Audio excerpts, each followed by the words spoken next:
Bộ trang phục đầu tiên mang tên Nét đẹp của Đại Dương Xanh, lấy cảm hứng từ những nàng tiên cá lộng lẫy, biểu tượng huyền thoại của đại dương. Trên nền chất liệu ni lông, nhà thiết kế Trinh Giảng đã khéo léo thể hiện thế giới đại dương bao la với biết bao loài sinh vật huyền bí, quý hiếm. Bộ trang phục lộng lẫy này đã lột tả được hết vẻ đẹp không thể thay thế, cần được bảo vệ của Đại Dương Xanh.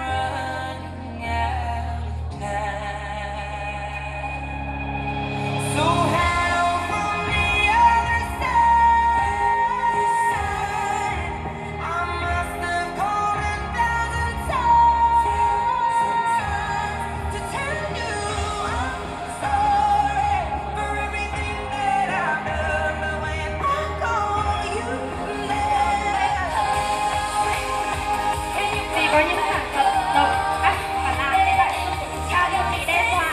Nạn đánh bắt là một trong những mối đe dọa đó. Con tàu kia chỉ biết đi xong xuôi sao, đánh bắt một cách cô lộ mà không quan tâm đến vấn đề đa dạng sinh thái, thật đúng với cái tên con tàu không đáy.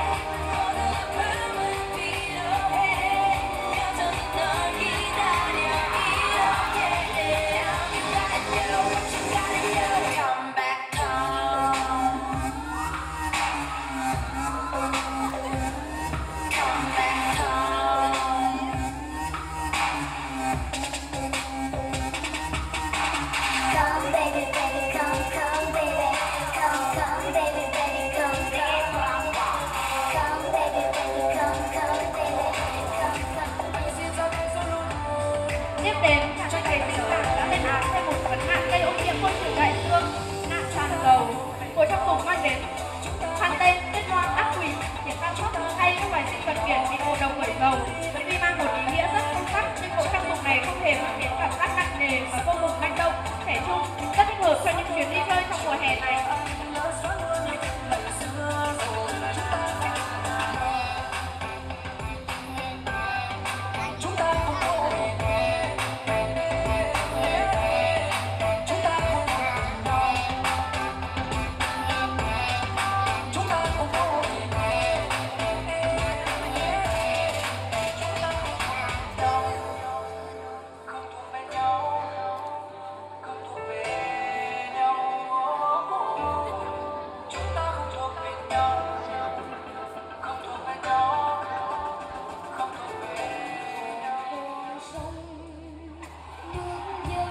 Một hiểm họa nữa của nơi đại dương xanh của chúng ta là sóng thần. Nghe sóng thần nguy hiểm như vậy, nhưng qua bàn tay tài hoa của nhà thiết kế Trinh Giảng, bộ trang phục này lại vô cùng yêu xa, quý phái với làn váy tết tầng hình những con rồng lớn, cùng với chiếc áo choàng mang hơi hướng quý tộc. Chắc hẳn các quý cô ở đây đang có ý định ngay bộ trang phục này về thủ đô của mình rồi đúng không?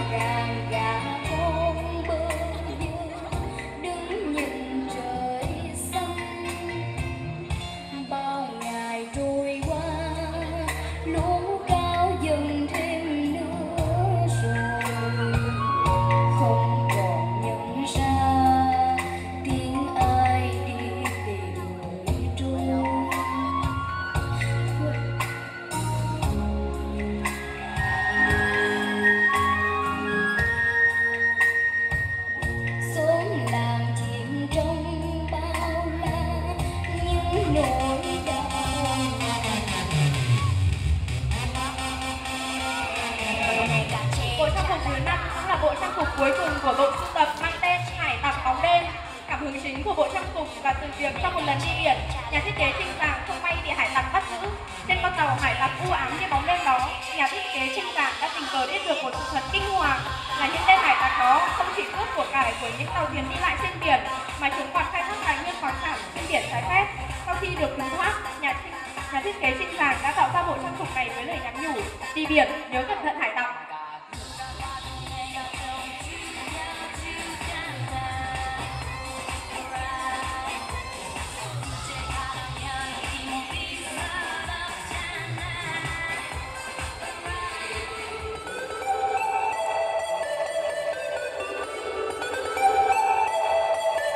Sau đây, xin mời quý vị cùng chiêm ngưỡng lại bộ sưu tập Đại Dương Xanh trong cái kiểu Blue Ocean in Danger, và xin kính mời nhà thiết kế Trinh Giảng cùng xuất hiện cùng các siêu mẫu ạ.